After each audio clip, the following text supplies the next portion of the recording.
Strictly mind 99.9%ல 100% என்னோட sweat. Okay, நீங்கள் நம்புவீங்களா மாட்டீங்களான்னு தெரில, பட் இருந்தாலும் என்ன பண்ணுறதை காட்டலாம். ஒரு 10 கிலோமீட்டர் சண்டே ரன் 2025ல் 40 செகண்ட்ஸ் அண்ட் 2 ஆஃப் முடிச்சுட்டேன்.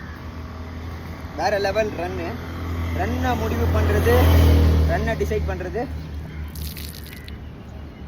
ஸ்வெட்டு தான். ட்ரௌசர் ஃபுல்லாக நனைஞ்சிருச்சு. ஸ்டார்ட் பண்ணும் போது கொஞ்சம் ட்ரிஸ்லிங் ஆச்சு. உண்மையாகவே சொல்லிட்டா, உண்மையை சொல்ல பொய் சொல்லவா?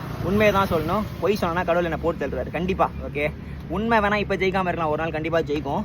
ஓகே, நேற்று நைட்டு மழை பெஞ்சாலும் வெயில் வச்சாலும் நான் கண்டிப்பாக ரன் பண்ணுவேன் கடவுளே அப்படின்னு சொல்லிட்டு நான் முடிவு பண்ணிட்டேன். ஓகே, இங்கே வந்து இப்போ நீங்கள் ஸ்டோரி பார்த்தீங்கன்னா தெரியும். லைக் வார்ம் அப் பண்ணும்போது, மொபிலிட்டி பண்ணும்போது ட்ரிஸ்லிங் ஆச்சு. ஸ்டார்ட் பண்ணும்போது கூட ட்ரிஸ்லிங். ஒரு வேளை மழை வின் பண்ணுமா அப்படின்னு தான் நானே சொல்லிட்டு பண்ணியிருப்பேன், மூச்சை போட்டு ஓடுவோன்னு சொல்லிட்டு. ஸ்டார்ட் பண்ணதுக்கப்புறம் okay, I don't ask God நீங்கள் ரெயினை ஸ்டாப் பண்ணுங்கன்ட்டு. ஏன்னா இது சீசன் டைம், பெய்யணும். போன வாட்டி நான் வந்து ப்ரே பண்ணேன், எனக்காக ஸ்டாப் பண்ணுறதுக்கே எவ்வளோ பேர் இது பண்ணிங்க, நான் கேட்கவே இல்லை. ஆனாலும் God protected me all the way. Full run. Okay, 3 kilometre 5 kilometre 6 kilometre வரவே இல்லை. ஃபுல் என்னோட ஸ்வெட் தான். ஓகே, பிரியாணி சாப்பிட்ணும்ல, அதுக்காக எனக்காக ஹெல்ப் பண்ணி நல்ல ஒரு ரன்னை ஓடி முடிச்சிட்டேன். நீங்களும் ஃப்ரீயாக இருந்தால் ரன் பண்ணுங்கள். சாக்கு போக்கு சொல்லிட்டு உட்காராதீங்க, அவள் தான். மழை ஆச்சாலும் புயல் ஆச்சாலும் மூச்சை போட்டு முன்னாடி போங்க. வேறு எதுவும் சொல்கிறதுக்கு இல்லை. இவ்வளோ நேரம் வீடியோ கேட்டீங்கன்னா நோ பேச்சு, நாங்களும் போடுறோம் மூச்சுன்னு சொல்லி முடிச்சு விட்ருங்க. வேறு எதுவும் சொல்கிறதுக்கு இல்லை. ஃபைனலி கோச் மாதிரி ஃபிட் தமிழா கூல்.